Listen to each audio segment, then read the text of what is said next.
ஆண்டவரும் இரட்சகரும் ஆகிய இயேசு கிறிஸ்துவினுடைய இனிதான நாமத்தினாலே உங்களை வாழ்த்துகிறேன். கர்த்தர் உங்கள் ஒவ்வொருவரையும் ஆசீர்வதித்து வழி நடத்துவாராக. விசேஷமாய் ஒவ்வொரு நாளும் நமக்கு ஆண்டவர் நமக்கு அநேக காரியங்களை கற்றுக் கொடுத்து வருகிறார். அப்படிப்பட்ட தேவன் இன்றைக்கும் நம்மளோடு கூட பேசும்படியாக, நமக்கு கற்றுக் கொடுக்கும்படியாக தெரிந்து கொண்ட தலைப்பு என்னென்று சொல்லி நாம் தியானிக்கிறதுக்கு முன்பதாக ஒரு வசனத்தை வாசித்து அதன் தலைப்பை அறிந்து கொள்வோம். சங்கீதம் 83வது சங்கீதம் 1வது வசனம்.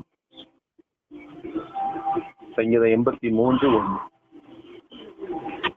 தேவனே மௌனமாயிராதையும், பேசாமல் இராதையும், தேவனே சும்மா இராதையும். அதுல கொடுக்கப்பட்டிருக்கு பாருங்க, தேவனே மௌனமாயிராதையும், தேவனே பேசாமல் இராதேயும், தேவனே சும்மா இராதேயும். இந்த மூன்று வார்த்தையும் பாத்தீங்கன்னா ஒரே காரியத்தை தான் சொல்லப்படுற மாதிரி. மௌனமா இராதீங்க, பேசாம இராதீங்க. நான் ஒரு காரியத்தை குறித்து உங்கள்கிட்ட கேட்கிறேன், நீங்க சும்மா இராதீங்க. ஏதாவது ஒரு காரியத்தை எனக்கு என்ன செய்யுங்க, சொல்லுங்க. மூன்றும் வெவ்வேறு வார்த்தைகளானாலும் அதோடைய பொருள் அடக்கம்னு சொன்னா ஒன்றே ஒன்றுதான். தேவன் அமைதியாக இருப்பது. இப்ப இன்றைக்கு ஆண்டவர் இந்த நாளிலும் நம்முடைய தொடர்ச்சியாக நாம் தியானிக்கும்படியாக தேவன் தெரிந்து கொண்ட தலைப்பு என்னன்னு சொன்னா, தேவன் ஏன் அமைதியாக இருக்கிறார்? தேவன் ஏன் அமைதியா இருக்கிறார்? நான் கூப்பிடும் போது, நான் எதிர்பார்க்கும் போது, நான் நெருக்கப்படும் போது ஏன் ஆண்டவர் பதில் தராமல் அமைதியாக இருக்கிறார்? ஏன் இரக்கம் காட்டாமல் இருக்கிறார்? ஏன் விடுதலை தராமல் இருக்கிறார்? விளங்குதா உங்களுக்கு? ஏன் ஆண்டவர் அமைதியா இருக்கு? அது எப்போன்னு சொல்லும் போது நம்ம சொல்றோம்ல, நான் கூப்பிடுறேன், சில நேரத்துல ஆண்டவர் பதிலே தர மாட்டேங்கிறார். எதிர்பார்த்திருக்கிற இந்த நேரத்துல எனக்கு ஆண்டவர் இந்த காரியத்தை ஏதாவது ஒண்ணு செய்யணும் பார்க்கும் பொழுது பேசாமல இருக்கிறார். நான் நெருக்கப்படுகிறேன், சும்மா இருக்கிறாரு ஆண்டவர். ஏன் ஏன் என் வாழ்க்கையில இந்த ஆண்டவர் பதிலே தருவதில்லை? இன்னைக்கு அநேகருடைய கேள்வி இதுவா இருக்கிறது. எல்லா நேரத்திலையும் அல்ல, சில காரியங்களில், சில பிரச்சனைகளில் இந்த மாதிரி ஒரு சூழ்நிலை வருது. ஏன் ஆண்டவர் அமைதியா இருக்கிறாரு? இதுக்கு ஏதாவது ஒரு பதில் இப்படி செய்யணும் ஆண்டவர் சொல்லலாம்ல. அல்லது எப்பா நீ செய்யறது தவறா இருக்கு, ஒரு ட்ராக் இப்படி மாத்தினாலும் எனக்கு சொல்லலாம்ல. அல்லது நான் உன் கூட இருக்கிறேன், நீ பயப்படாதுன்னு ஒரு தைரியப்படுத்துற வார்த்தை எனக்கு சொல்லலாம்ல. இந்த வசனம் சங்கீதக்காரர் ஆசாப்பு சொல்லும் பொழுது சொல்ற ஒரு வார்த்தை அதுதான். மௌனமா இராதையும், பேசாமல் இராதையும், சும்மா இராதையும். நான் கூப்பிடுறேன், நீ மௌனமா இருக்கிறப்பா. நான் எதிர்பார்க்கிறேன், ஒரு வார்த்தையும் பேச மாட்டேங்கிறீங்கப்பா. அதே நேரத்துல நான் நெருக்கப்பட்டு இருக்கிறேன் ஆண்டவரே, நீங்க சும்மா இருக்கீங்கப்பா. அப்ப ஆண்டவர் சொல்லுகிறாரு, மூன்று காரியத்து நிமித்தம் தேவன் நம்ம இடத்துல அமைதியா இருப்பாராம். அது என்னென்ன காரியங்கிறத நம்ம வர்ற நாட்கள் இப்படி தொடர்ச்சியாக தியானிக்க போகும். சரிதானா?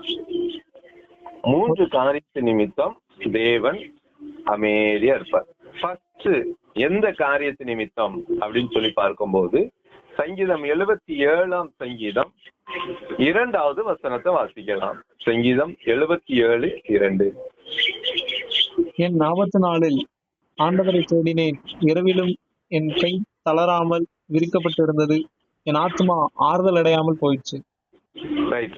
இதுவும் அது ஆசாப் என்னும் சங்கீதக்காரன் சொல்ற வார்த்தை தான். அழகா சொல்லப்படும். என் தேவனே, அந்த இடத்துல அதுக்கு முன்பதாக சொல்றாரு 3வது வசனம் கூட, நான் தேவனை நினைக்கும் அலறினேன், நான் தியானிக்கும் போது என் ஆவி தொய்ந்து போயிடுச்சு.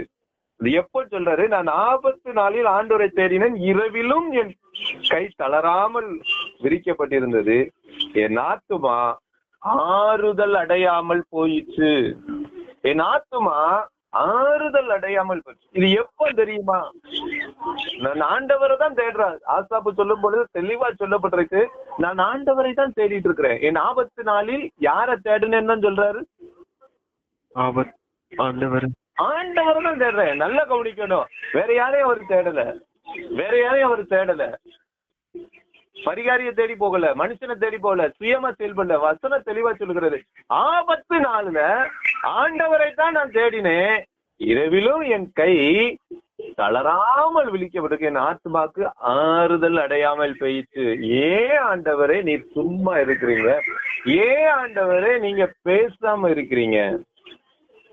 அப்ப ஆண்டவர் ஒரு வார்த்தை பேசும்போது இந்த காரியத்தை சொல்றாரு. எப்போ நான் ஆபத்துல ஆண்டவரை நோக்கி தேடும் பொழுதும், இரவிலும் அல்லது எந்த நேரத்திலையும் நமக்கு பதில் கிடைக்காது என்று சொன்னால், நம்முடைய தேடுதல் சரியில்லாத போது தேவன் அமைதியா இருப்பார். விளங்குதா விளங்கலையா? என் தேடுதல் சரியா இல்லாத போது தேவன் அமைதியா தான் இருப்பாரு. இப்போ நல்லா கவனிச்சீங்கன்னா, நம்ம விகேபுரத்துல இருந்து பஸ் ஏறுகிறோம், திருநெல்வேலிக்கு போகணும் அப்படின்னா திருநெல்வேலி பஸ்ல போகணும். ஆலங்குளம் வண்டியில ஏறிட்டு கண்டக்டர்கிட்ட போய் எனக்கு திருநெல்வேலி டிக்கெட் கொடுங்கன்னா அவர் என்ன செய்வாரு? அது எப்படி என்னைய கொண்டு நீங்க திருநெல்வேலி தான் விட்டு ஆகணும்னு சொல்லிட்டு நம்ம கண்டக்டர் சண்டை போட்டா, அவர் எடுத்து சொல்லி பாப்பாரு, எப்பா நீங்க இந்த வண்டி கிடையாது, நம்ம மறுபடி எனக்கு தெரியாது, பஸ் திருப்பினாலும் கொண்டு போய் எங்க கொண்டு விடுங்க, இல்லையா திருநெல்வேலியில கொண்டு விடுங்கன்னா சரி பாத்துருப்பாரு. இது கொஞ்சம் மனநிலை பாதிச்ச ஆள் நினைக்கிறேன், நீங்க சாடி வாங்க இறக்கி விடுங்க, எங்கனையா கொண்டு இறக்கி. இன்னைக்கு நிறைய நேரத்துல நாம் போகிற இடம் சரிதான், ஆனா போகிற பாதை, நம்ம எடுத்திருக்கிற தீர்மானம் ஆண்டதுல ஓகே, ஆனா நான் எப்படி தேடுகிறேன் ஆண்டதான் சொல்ல. எப்பொழுது உன் வாழ்க்கையில நான் அமைதியா இருப்பேன்னா, என் தேடுதல் சரியில்லாத போது. நான் இப்ப எப்படி தேடுறேன் ஆண்டவரை? எதற்காக தேடுகிறேன்? நம்ம சொல்ல முடியுமா? உன்னத பாட்டு 3ஆம் அதிகாரம் 1ஆம் வசனத்தை வாசிங்க. உன்னத பாட்டு 3:1 வாசிங்க. படுக்கையிலே என் ஆத்துமா நேசரை தேடினேன், தேடியும் நான் அவரை காணவில்லை. ராக்காலங்களில் என் படுக்கையிலே என் ஆத்தும நேசரை தேடினேன், தேடியும் நான் அவரை காணவில்லை. தேடியும் நான் என்ன செய்யல? என் நேசரை காணுன்னு பார்க்க, தேடியும் காணவில்லை. அதே போல உன்னத பாட்டு 5:6 வசிங்க. 5ஆம் அதிகாரம் 6ஆம் வசனம். என் நேசருக்கு கதவை திறந்தேன், என் நேசரோ இல்லை, போய்விட்டார். அவர் சொன்ன வார்த்தையால் என் ஆத்துமா சோர்ந்து போயிற்று. அவரை தேடினேன், அவரை காணவில்லை. அவரை கூப்பிட்டேன், அவர் எனக்கு மறு உத்தரவு கொடுக்கவில்லை. அவரை நான் கூப்பிட்டேன், அவர் எனக்கு மறு உத்தரவு கொடுக்கவில்லை. அப்ப தேடுதல்ல ஏதோ ஒரு மிஸ்டேக் ஆகுது. அவர் இருக்கிற இடத்தை பார்த்தாதான், கர்த்தரை கண்டடையத்தக்க சமயத்தில் அவரை தேடுங்கள், அவர் சமீபமா இருக்கையில் அவரை நோக்கி கூப்பிடுங்க. நான் அவரை கூப்பிட்டேன், அவர் எனக்கு என்ன செய்யல? மறு உத்தரவு கொடுக்கவில்லை. அப்படித்தானே? ஏன்னா அவர் அந்த இடத்துல இல்ல. நீ கூப்பிடுற இடத்துல அவர் இல்ல. அப்போ நான் இருக்கிற இடத்துல கூப்பிடணுமா? கூப்பிடுற இடத்துல ஆண்டவர் இருக்கணும். அப்போ நம்முடைய வாழ்க்கையில நாம் ஆண்டவரை கண்டடையத்தக்க சமயத்தில் அவர் சமீபமாய் இருக்கையில் அவரை நோக்கி கூப்பிடுங்கள். நம்முடைய வாழ்க்கையில முக்கியமா நாம் தெரிந்து கொள்ளும் போது எப்படி தேடுகிறோம், எப்படி தேடுகிறோம், ஆண்டவராய இயேசு கிறிஸ்துவை நாம் எப்படி தேடுகிறோம் என்பதை நம்ம ஒரு காரியத்துல நம்ம தெளிவா புரிஞ்சு கொள்ளணும்னு சொல்லி ஆண்டவர் விரும்புகிறார். என் தேடுதல் எதற்காக தேடுகிறேன், எப்படி தேடுகிறேன், என் தேவனுடைய தேடுதலுக்கு தேவனுக்கு ஏற்றபடி தேடுகிறேனா இல்ல எனக்கு ஏற்றபடி தேடுகிறேனா கொஞ்சம் பார்க்கணும். ஏன்னா என் எப்ப நான் அந்த காரியத்தை கவனிக்க வேண்டியிருக்கேன், என்னுடைய சத்தத்துக்கு பதில் வரலனா, என்னுடைய ஜெபத்துக்கு பதில் வரலனா, நான் கூப்பிடும் போது ஆண்டோடைய சமூகத்துல இருந்து எனக்கு பதில் வரலனா, கொஞ்சம் நீ யோசிச்சு பாரு, கொஞ்சம் நிதானமா யோசிச்சு பாருங்க. என் தேடுதல் எப்படிப்பட்டதா இருக்கு, எதற்காக நான் தேடுகிறேன்? ஆபத்துல தேடுற, ஆபத்துலதான் தேடுறியான்னு பாரு. விளங்குதா? ஆபத்துல கர்த்தரை நோக்கி தேடின தப்பு இல்ல, ஆபத்துல மட்டும்தான் நீ ஆண்டரை தேடுறியா, உன் தேடுதல் சரியில்லைன்னு அர்த்தம். இன்னைக்கு நிறைய நேரத்துல அப்படி ஆபத்துல இயேசுவே உண்மைதானே. இப்ப ஆபத்துல தேடுன நல்லதுதான், ஆபத்துல மட்டும்தானே நீ என்ன தேடி 10 நேரம் எங்க போன? நான் கூப்பிட்டும் நீ பதில் கொடுக்காம இருக்கிறிய. இன்னைக்கு அநேகருடைய தேடுதல் எப்படி இருக்கு தெரியுமா? சங்கீதம் 78ஆம் சங்கீதம் 18ஆம் வசனத்தை பாருங்க. சங்கீதம் 78:18. தங்கள் இச்சைக்கேற்ற போஜனத்தை கேட்டு தங்கள் இருதயத்தில் தேவனை பரிச்சை பார்த்தார்கள். எது இப்படி கேட்கும்? தங்கள் இச்சைக்கேற்ற போதனைச்சது ஆண்டு இருக்கு. நம்ம தேடுதல் எதுக்காக இருக்கு? தூய வழியில தான் இருக்கு. எனக்கு என்ன வேணுமோ அதைத்தான் கேட்கு. ஆண்டோடைய வழியில தேவனை தேடுறதே இல்ல. அதே சங்கீதம் 81:12 பாருங்க. சங்கீதம் 81:12. ஆகையால் அவர்களை அவர்கள் இருதயத்தின் கடினத்திற்கு விட்டுவிட்டேன், தங்கள் யோசனைகளின்படியே நடந்தார்கள். ஆகையால் அவர்கள் அவருடைய இருதயத்தின் கடினத்திற்கு விட்டு விட்டேன், தங்கள் யோசனையின்படியே நடந்தார்கள். சுய விருப்பத்துக்காக ஆண்டரை தேடுறோம், நன்மைக்காக, சுய வழியில் ஆதாயத்துக்காக கர்த்தரை தேடுறோமா?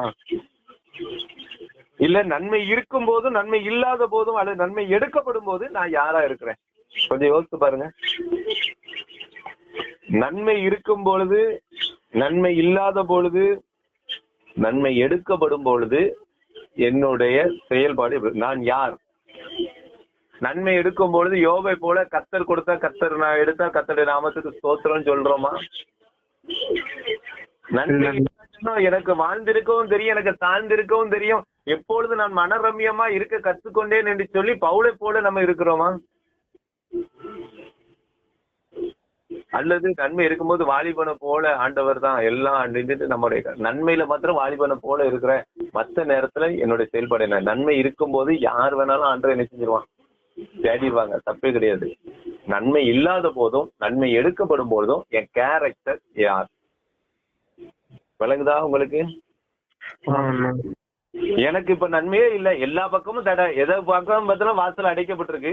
அப்பொழுது என் தேடுதல், என் கர்த்தரை தேடுதல் இன்னும் அதிகமா இருக்கா குறைஞ்சிருக்கான்னு பாருங்க.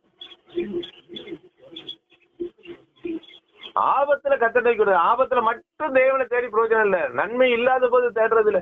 நன்மை இல்லாவிட்டாலும் கூட என் தேவனை உறுதியா பிடிச்சிருக்கேன். எதற்காக நான் தேவனை தேடுகிறேன்? எனக்கு கொடுக்கப்பட்ட நன்மை பாதுகாக்கப்படணும்னா எடுக்கப்பட்ட கூடாதுன்றா, அன்றைக்கு அந்த வாலிபன் ஆண்டர் தேனைக்கு ரீசன் அதுதான். எனக்கு கொடுக்கப்பட்ட ஐஸ்வர்யம் என்ன செஞ்சுன்னா எப்போதும் என் கூட இருக்கணும். அதுக்காகத்தான் நான் சொல்றேங்க. இன்னைக்கு நான் எதற்காக தேவனை தேடுகிறேன்? தேவன் சும்மா இருக்கிற தேவன் அல்ல, பேசாமல் இருக்கிற தேவன் அல்ல, அவர் ஜீவன் உள்ள தேவன். அதனால ஏன் என்கிட்ட பேசுறேன்னா என் தேடுதலை கொஞ்சம் கவனிச்சு பார்க்கணும்னு சொல்லி ஆண்டவர் விரும்புகிறார். நீதிமொழிகள் நம்ம பார்க்கிறோம், நம்ம ஏற்கனவே கூப்பிட்டு இருக்கிறோம், ஆண்டவர் ஏற்கனவே நிறைய நேரம் கூப்பிடுறாரு, நம்ம பாட்டு போயிட்டு ஆபத்து வரும்போது ஆண்டவருங்கும் போது அவரை நினைச்சவரு, நீ அப்பா அமைதியா இருந்தல்ல நான் கூடும்போது, இப்ப நீ கூடும்போது அந்த தேவைக்காக மட்டும் நாம் தேடுகிறோமா ஆண்டவரை?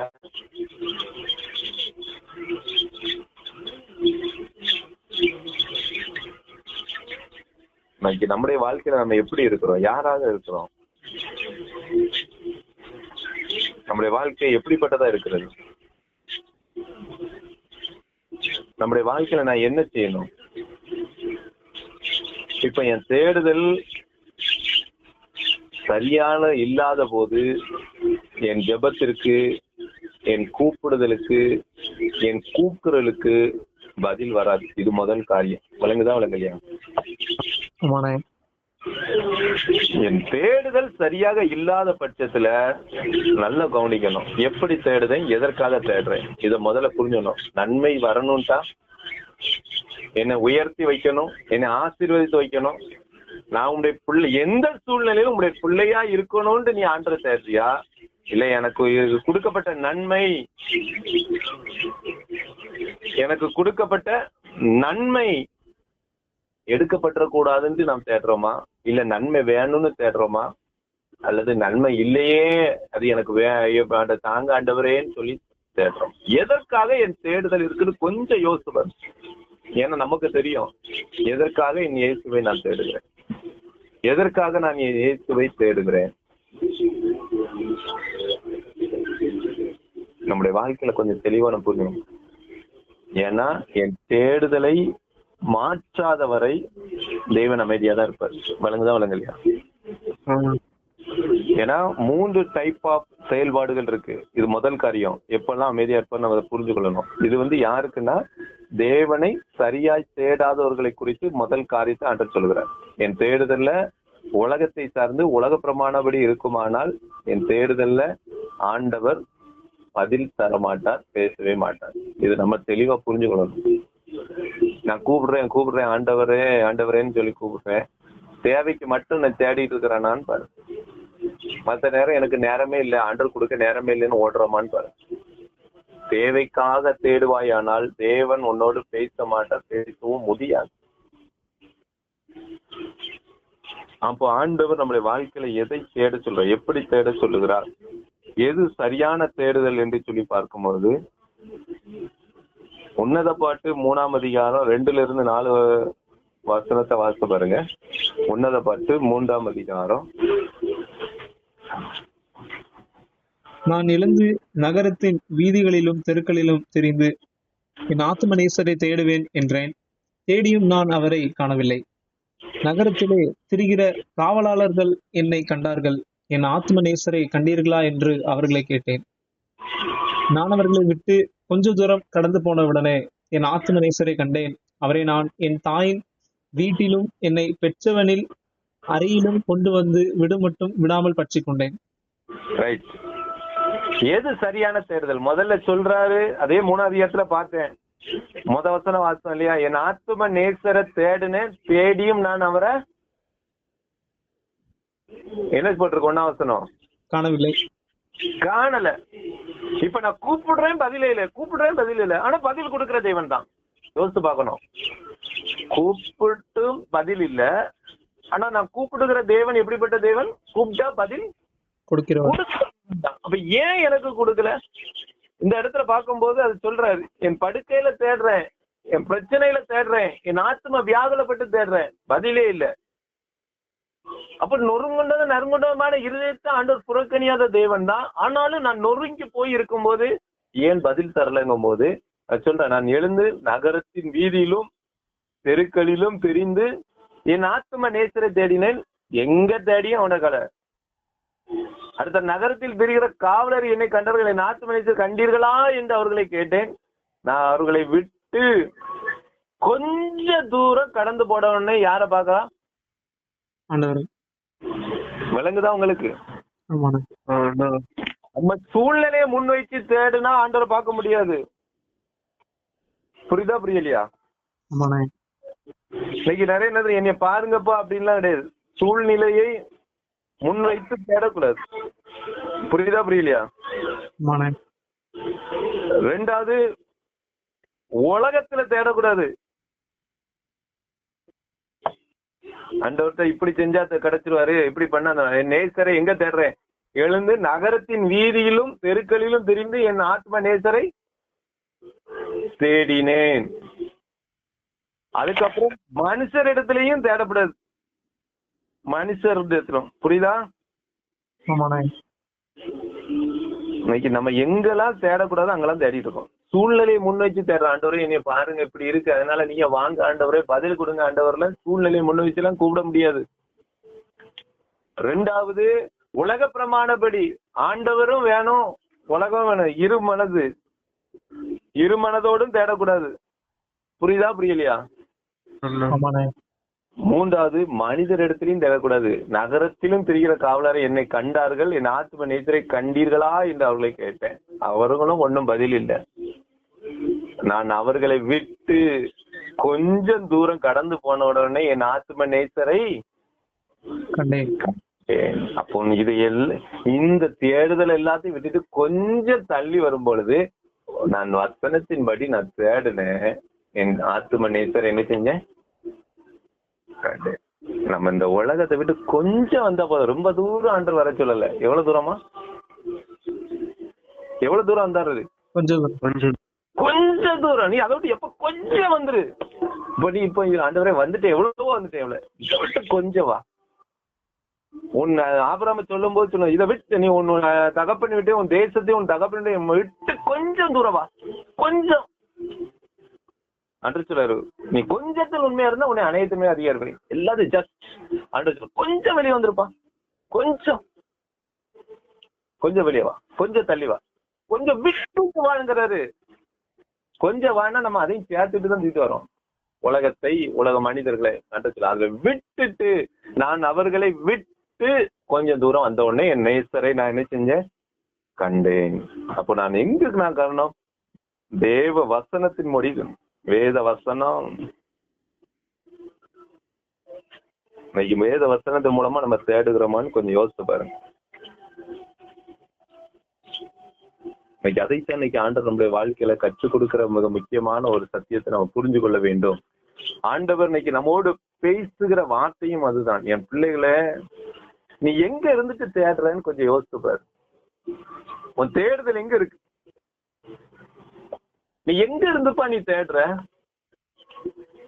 இப்ப உன் பிரச்சனை சகிக்க கூட முடியாத பிரச்சனை தான், தெரியும் ஆண்டவருக்கு. தெரியாம இருக்குமா?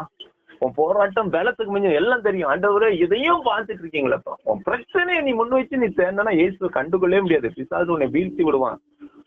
நீ அப்படி தேடிதான் இன்னைக்கு நிறைய பேர் விழுந்து போனவங்க. அதுதான், நான் எவ்வளவு கஷ்டத்துல இருந்தேன், எவ்வளவு போராடினேன், ஆண்டத்தை ஜெபம் பண்ண பதிலே இல்லை. நீ பிரச்சனையில மட்டும்தானே தேடுற. புரியுதா புரியலையா? பிரச்சனைகள் மட்டும் தேடக்கூடாது. இன்னைக்கு அதைத்தான் நமக்கு நிறைய நேரத்தில் சொல்லும், பிரச்சனையில மட்டும் தேடுறோம். எனக்கு ஆபத்து ரொம்ப தேடுறோம். அதுக்கு முன்னாடி எங்க போனீங்க? இல்ல, ஆபத்து எப்போ வரும்னு யாரு கண்டா அதனால வந்து தேடினேன். ஆபத்து வருதுன்ட்டு தான் நீங்க தேட வரீங்க. ஆபத்து வந்துடக்கூடாதுன்னு தான் நான் தேடுறோம். ஆபத்து வந்துடக்கூடாதுன்னு தேடுறோம், இல்லைன்னா ஆபத்து வந்த பிறகு தேடுறோம். ஆண்டத்துல நீ எதற்காய் தேடுற? எப்படி தேடணும் தெரியுமா? இது எல்லாத்தையும் விட்டு கொஞ்சம் தூரம் வரும்போது என்னது கிடைக்கு? ரோமர் 10ஆம் அதிகாரம் 8ஆம் வசனத்தை வாசிங்க. ரோமர் 10:8.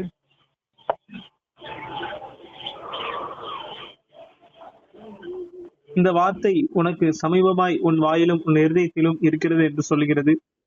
இந்த வார்த்தை நாங்கள் பிரகாசிக்கிற விசுவாசத்தின் வார்த்தையே. விசுவாசத்தின் வேத வசனம் நம்ம கருக்குள்ள விசுவாசத்தின் வார்த்தை தான். என் நேசரை காண முடியும், ஆனா உலகத்துல அல்ல. என் தேவனை நீ தனிப்பட்ட முறையில ஆவிக்குரிய வழியில வேத வசனம் என்னும் பட்டயத்தின் வழியில நீ சந்தித்தால் அவரை நீ தரிசிக்க முடியும். அவர் பேசுறத நீ கேட்க முடியும். வழங்குதான் உங்களுக்கு. அப்ப நம்முடைய வாழ்க்கையில முதல் சேஞ்சஸ், மாற்றம். என் தேடுதல் எப்படிப்பட்டதா இருக்கு? இன்னைக்கு நிறைய நேரத்துல இது எல்லாரும் நம்ம செய்யற ஒன்றுதான். என்ன செய்வோம்? ஆண்டவரே என் வாழ்க்கையில எப்படி, என் பிரச்சனை பாருங்கப்பா. பிரச்சனை தெரியும், உங்க பிரச்சனை நான் ஓப்பனா சொல்லணும். நான் ஆண்டர் சொல்ற ஒரு காரியம் என்னன்னா, பயங்கரமான பிரச்சனை தான். அதை வச்சுக்கிட்டு நீ ஆண்டரை தேடுறது, எனக்கு விடுதலைக்காக நீ தேடாத. நீ உண்மையா தேடுங்க. நீ உண்மையா தேடு. ஏன்னா நீ உண்மையா தேடும் பொழுதுதான் வெற்றி கிடைக்கும். இன்னைக்கு நம்ம எதையோ முன் வச்சுட்டு, பிரச்சனையை முன் வச்சுட்டு அந்த பிரச்சனை மாறுறதுக்காக மாத்திரம் தேடாதீங்க.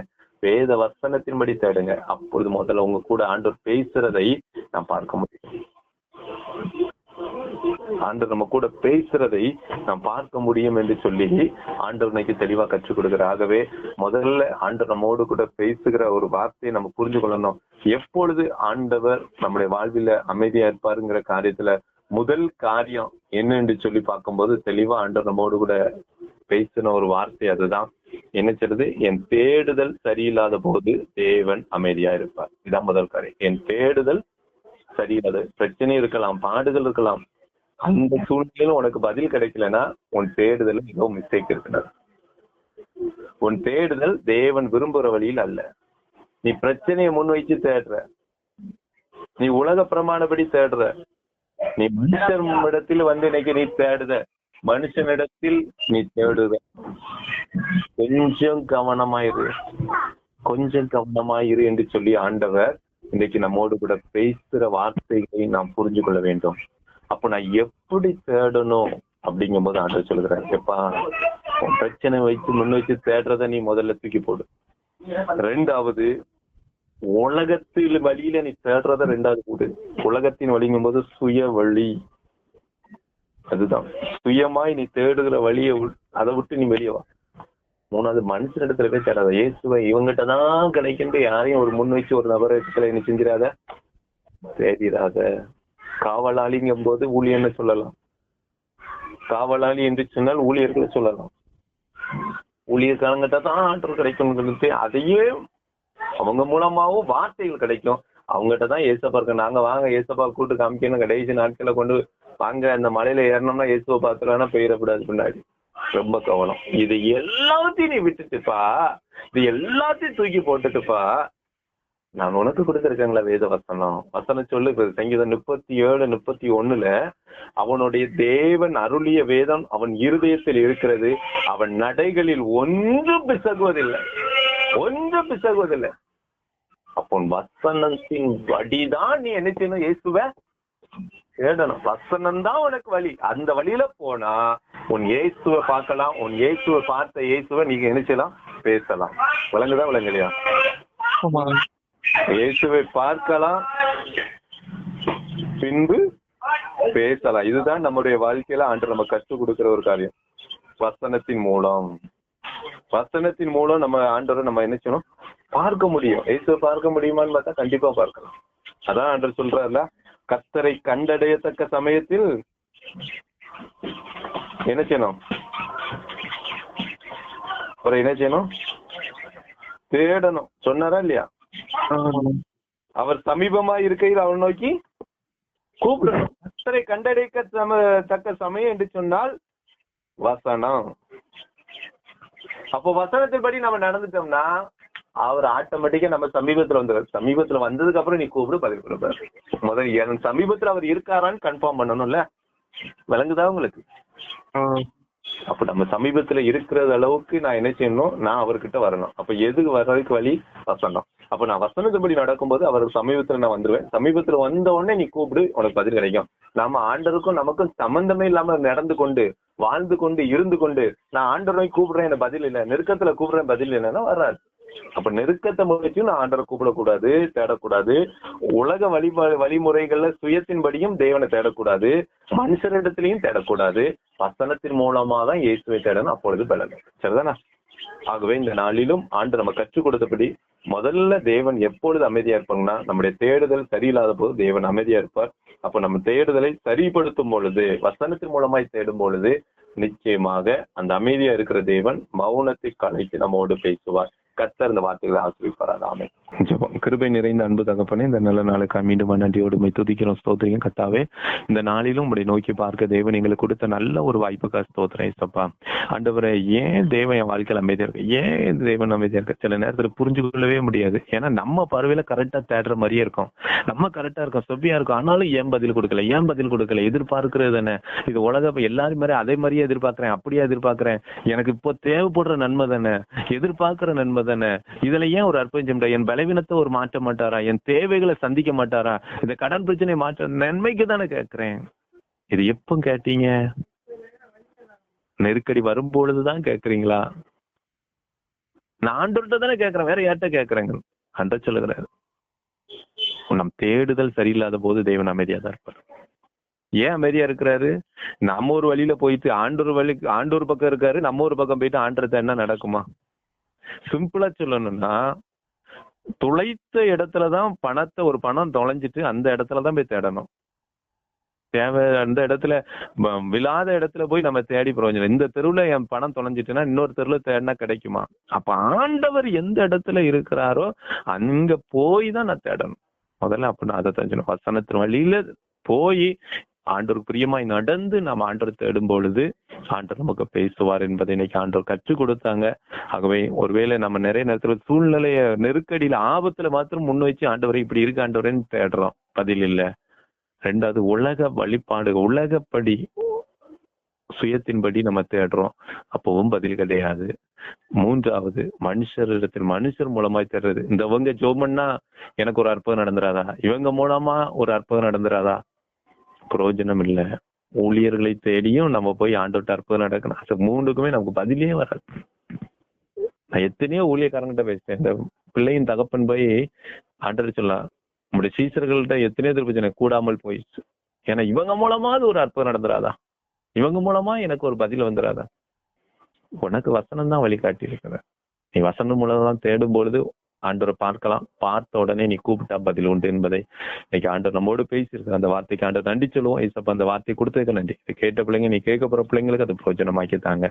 தடையெல்லாம் நீக்கி போடுங்க, ஆசீர்வதிங்க. இயேசு கிறிஸ்து முடிஞ்சு வைக்கிறேன் சொன்னால பிதாவே, ஆமென்.